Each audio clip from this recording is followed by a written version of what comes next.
Assalamualaikum warahmatullahi wabarakatuh. Saya Willy Gerald Sitomorang dari kelas Excelgam 2. Di sini ingin ujian harian lisan sejarah. Soal nomor 1. Sebutkan pembagian bumi menurut ahli geologi. Yang pertama, Asozoikum, Paleozoikum, Mesozoikum, dan Neozoikum. Kedua, sebutkan dan jelaskan ciri-ciri manusia purba yang ada di Indonesia. Manusia purba pertama, Meganthropus paleojavanicus. Ciri-cirinya: memiliki perawakan yang tegap, memiliki tulang pipi yang tebal, tidak memiliki dagu, memiliki otot rahang yang kuat. Yang kedua, Pithecanthropus. Ciri-cirinya: memiliki rahang bawah yang kuat, memiliki tulang pipi yang tebal, keningnya menonjol, tulang belakang menonjol dan tajam. Ketiga, Homo. Homo terbagi menjadi dua jenis. Homo majagensis. Ciri-cirinya: mempunyai wajah yang datar dan lebih lebar. Pada bagian mulutnya, rahangnya lebih menonjol dan hidungnya sangat lebar. Mempunyai dahi yang bentuknya miring. Homo yang kedua, Homo floresiensis. Ciri-cirinya: tinggi badan sekitar 1 meter dan cenderung kerdil. Berat badan kira-kira 25 kg. Mempunyai bentuk dahi yang sempit dan tidak menonjol. Tulang rahangnya terlihat lebih menonjol. Soal nomor 3. Apa yang dimaksud dengan masa praksara? Masa praksara berasal dari dua kata, yaitu pra yang artinya sebelum dan aksara berarti tulisan. Zaman praksara adalah masa kehidupan sebelum mengenal tulisan. Praksara juga disebut nirleka. Nir berarti tanpa dan leka berarti tanpa tulisan. Soal nomor 4. Sebutkan 10 kepandaian nenek moyang bangsa Indonesia. 1. Pandai dalam berlayar.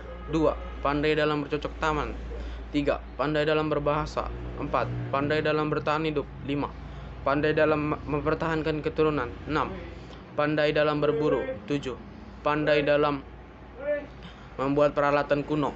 8. Pandai dalam mencari makanan.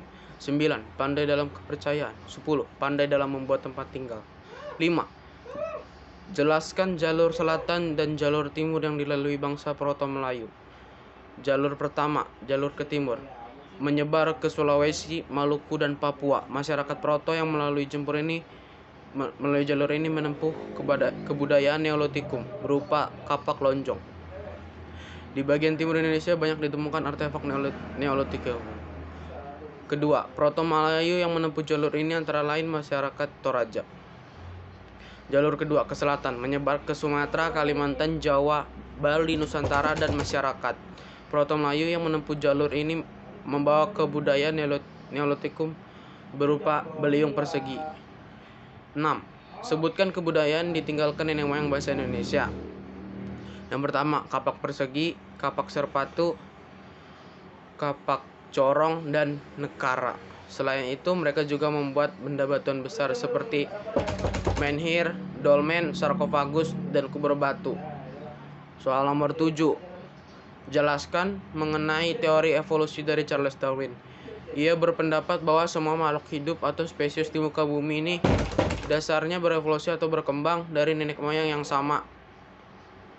Menurutnya, seleksi alamlah yang menentukan perkembangan makhluk hidup atau spesies. Soal nomor 8. Sebutkan ciri-ciri bangsa Proto Melayu. Memiliki kebudayaan batu muda atau Neolitikum. Orang-orang bangsa Proto Melayu memiliki rambut lurus dan berwarna kecoklatan.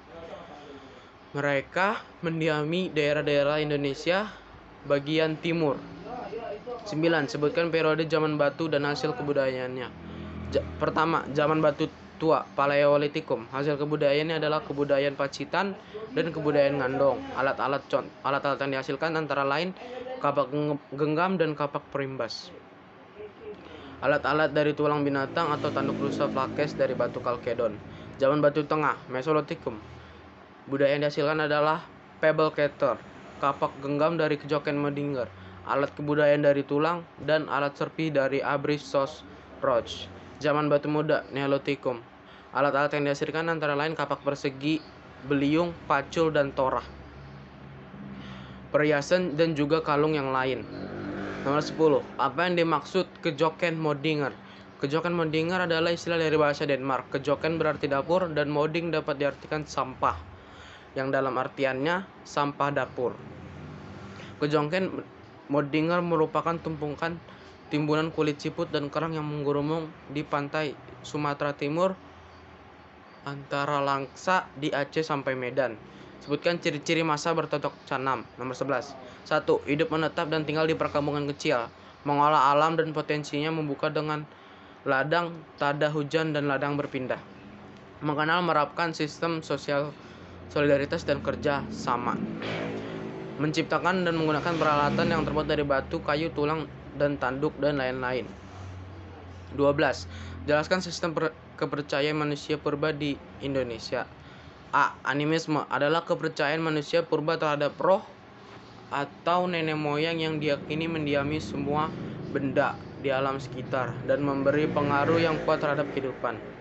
Dinamisme adalah kepercayaan manusia purba yang meyakini benda-benda tertentu memiliki kekuatan atau tenaga gaib yang berpengaruh kuat terhadap kesuksesan dan juga kegagalan manusia dalam melakukan sesuatu.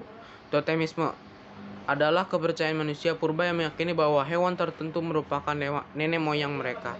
13. Sebutkan ciri pada masa berburu dan mengumpulkan makanan. Yang pertama, belum mengenal bercocok tanam. Kebutuhan makan mereka bergantung pada alam. Alat-alat kebutuhan mereka dibuat dari batu yang masih sangat kasar atau belum dihaluskan. Manusia hidup berkelompok dan tempat tinggal mereka berpindah-pindah.